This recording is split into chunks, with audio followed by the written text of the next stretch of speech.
રાજકોટમાં ક્ષત્રિય સમાજના અગ્રણી સામે ફરિયાદ નોંધાઈ છે। પીટી જાડેજા સામે મની લોન્ડરિંગ એક્ટ હેઠળ ફરિયાદ નોંધાઈ છે। વેપારી પાસે પઠાણી ઉઘરાણી કરવાનો આક્ષેપ છે। વેપારીએ ₹60 લાખ 3% વ્યાજે લીધા હતા। 70.80 લાખ રૂપિયા ચૂકવી દીધા બાદ પણ પઠાણી ઉઘરાણી કરવામાં આવી। જામીન પટેલ લીધેલા મકાનના દસ્તાવેજ પરત ન આપ્યા।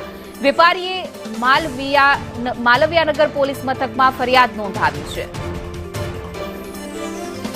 વધુ વિગતો સાથે અમારા સંવાદદાતા મયુર સરવૈયા જોડાઈ ગયા છે। જી મયુર, આ પીટી જાડેજા સામે હવે મની લોન્ડરિંગ એક્ટ હેઠળ ફરિયાદ નોંધાઈ છે। સમગ્ર ઘટના શું છે? બિલકુલ, ક્ષત્રિય સમાજના અગ્રણી પીટી જાડેજા છે તેમની સામે ફરિયાદ નોંધવામાં આવી છે। પીટી જાડેજા વિરુદ્ધ માલવિયાનગર પોલીસ સ્ટેશનની અંદર ફરિયાદ જે છે તે નોંધવામાં આવી છે। સુરેશ પરમાર નામના વ્યક્તિએ ₹54.50 લાખ જે છે તો 3% વ્યાજે આપ્યા હોવાનું સામે આવ્યું છે અને 25 લાખનું પીટી જાડેજાએ આરટીજીએસ કરી બાકીના રોકડા રૂપિયા જે છે તે આપ્યા હોવાનું છે।